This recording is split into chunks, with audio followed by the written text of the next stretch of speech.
जैसा कि last class में हमने बीएड फर्स्ट ईयर के फर्स्ट प्रैक्टिकल के बारे में जाना था, जिसका टॉपिक था विद्यालय में श्रव्य दृश्य की संचालन आज्ञा।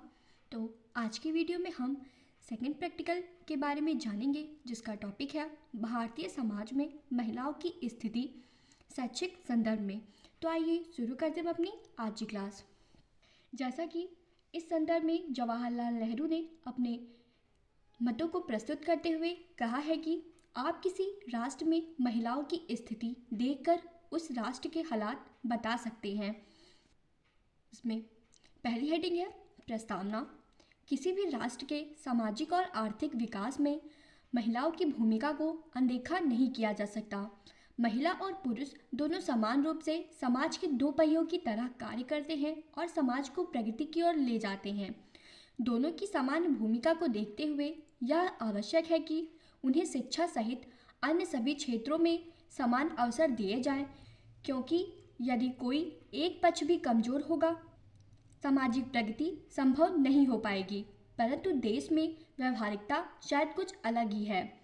वर्ष 2011 की जनगणना के अनुसार देश में महिला साक्षरता दर मात्र 64.46% है, जबकि पुरुषों की साक्षरता दर 82.14% रहा है। उल्लेखनीय है कि भारत की महिला साक्षरता दर विश्व की औसत 89.7% से काफ़ी कम है।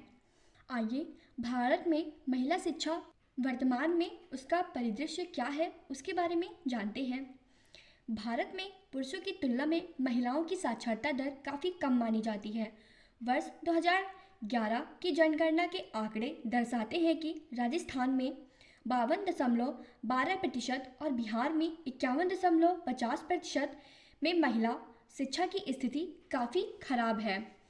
तथा जनगणना आंकड़े यह भी बताते हैं कि देश की महिला साक्षरता दर 64.46% है तथा देश की कुल साक्षरता दर 64.04% से भी कम है।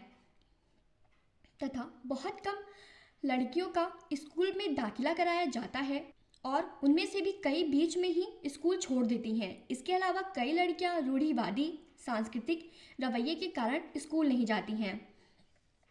अगला है, कई अध्ययनों के अनुसार भारत में 15 से 24 वर्ष की आयु वर्ग की युवा महिलाओं की बेरोजगारी दर 11.5% है, जबकि सामान्य आयु वर्ग के युवा पुरुषों के मामले में यह प्रतिशत 9.8 रहा है।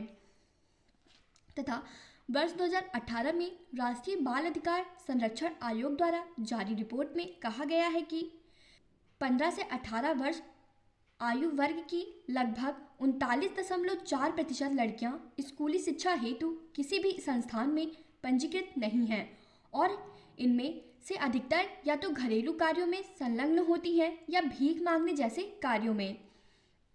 तथा आंकड़े यह भी बताते हैं कि भारत में अभी भी लगभग 145 मिलियन महिलाएं हैं जो पढ़ने या लिखने में असमर्थ हैं।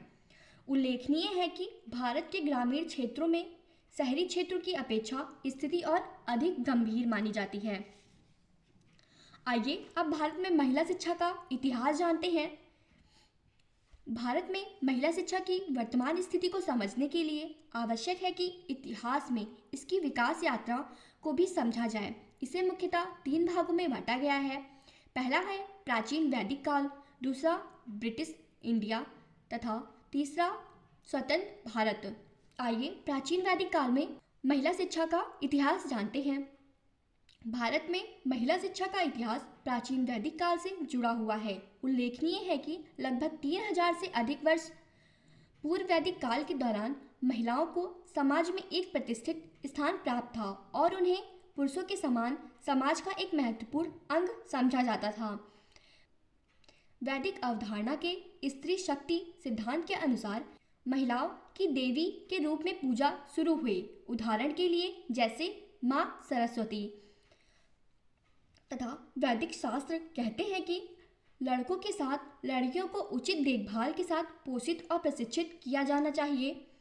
तथा वैदिक साहित्य में उन महिलाओं का भी उल्लेख किया गया है जिन्होंने वैदिक अध्ययन का रास्ता चुना है। आइए अब ब्रिटिश इंडिया में महिलाओं की क्या स्थिति है उसके बारे में जानते हैं। ब्रिटिश काल में पहला ऑल गर्ल्स बोर्डिंग स्कूल वर्ष 1821 में दक्षिण भारत के तिरुनेलवेली में स्थापित किया गया था तथा वर्ष 1840 तक स्कॉटिश चर्च सोसाइटी द्वारा दक्षिण भारत में निर्मित 6 स्कूल मौजूद थे जिनमें कुल 200 लड़कियों का नामांकन कराया गया था। वर्ष 1848 में पुणे में गर्ल्स स्कूल की शुरुआत करने वाले ज्योतिबा फुले और उनकी पत्नी सावित्रीबाई फुले पश्चिमी भारत में भी महिला शिक्षा के क्षेत्र में अग्रणी थी तथा पश्चिमी भारत में महिला शिक्षा की शुरुआत पुणे में गर्ल्स स्कूल के निर्माण के साथ हुई जिसे वर्ष 1848 में ज्योतिबा फुले और उनकी पत्नी सावित्रीबाई ने शुरू किया।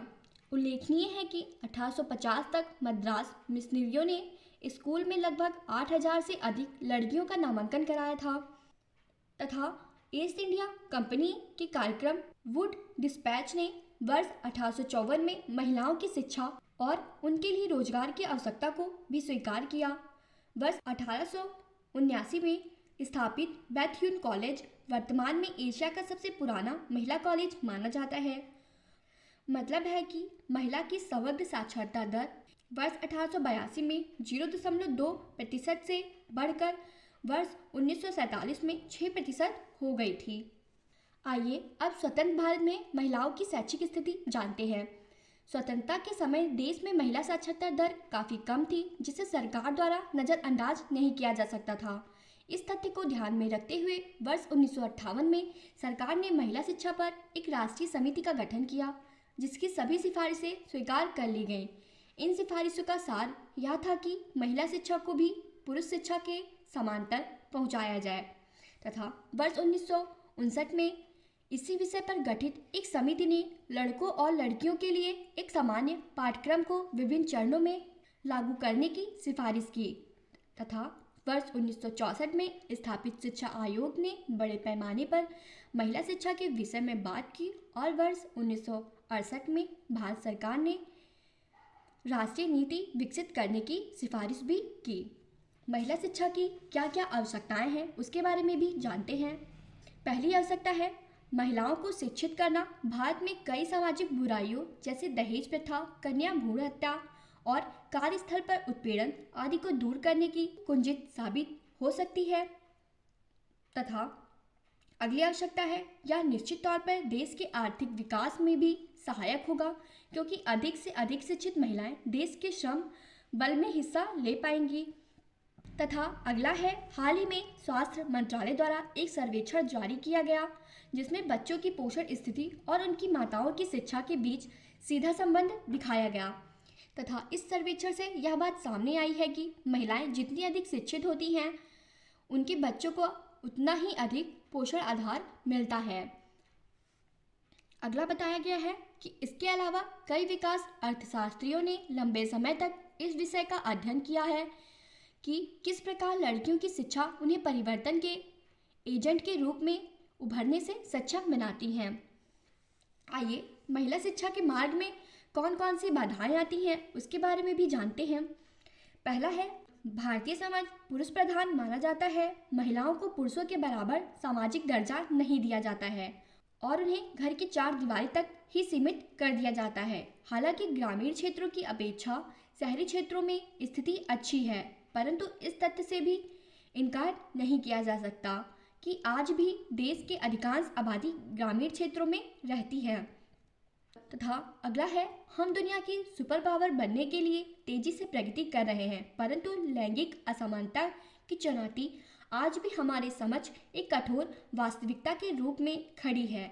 यहाँ तक कि देश में कई शिक्षित और कामकाजी शहरी महिलाएं भी लैंगिक असमानता का भी अनुभव करती हैं तथा समाज में यह मिथ काफ़ी प्रचलित है कि किसी विशेष कार्य या परियोजना के लिए महिलाओं की दक्षता उनके पुरुष समकक्षों के मुकाबले कम होती है और इसी कारण देश में महिलाओं तथा पुरुषों के औसत वेतन में काफ़ी अंतर आता है तथा देश में महिला सुरक्षा अभी एक बड़ा मुद्दा बना हुआ है, जिसके कारण कई अभिभावक लड़कियों को स्कूल भेजने से कतराते हैं। हालांकि सरकार द्वारा इस क्षेत्र में काफ़ी कम किया गया है, परंतु वे सभी प्रयास इस मुद्दे को पूर्णतः संबोधित करने में असफल रहे हैं। महिला शिक्षा हेतु सरकार ने क्या क्या प्रयास किए हैं उसके बारे में जानते हैं। बेटी बचाओ बेटी पढ़ाओ की शुरुआत 2015 में देश भर में घटते बाल लिंग अनुपात के मुद्दे को संबोधित करने हेतु की गई थी। यह महिला और बाल विकास मंत्रालय, स्वास्थ्य एवं परिवार कल्याण मंत्रालय तथा मानव संसाधन मंत्रालय की संयुक्त पहल है।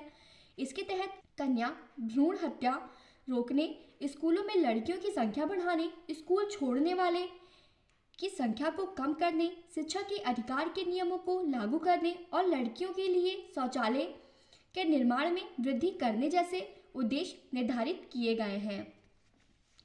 कस्तूरबा गांधी बालिका योजना की शुरुआत वर्ष 2004 में विशेष रूप से कम साक्षरता दर वाले क्षेत्रों में लड़कियों के लिए प्राथमिक स्तर की शिक्षा व्यवस्था करने हेतु की गई थी।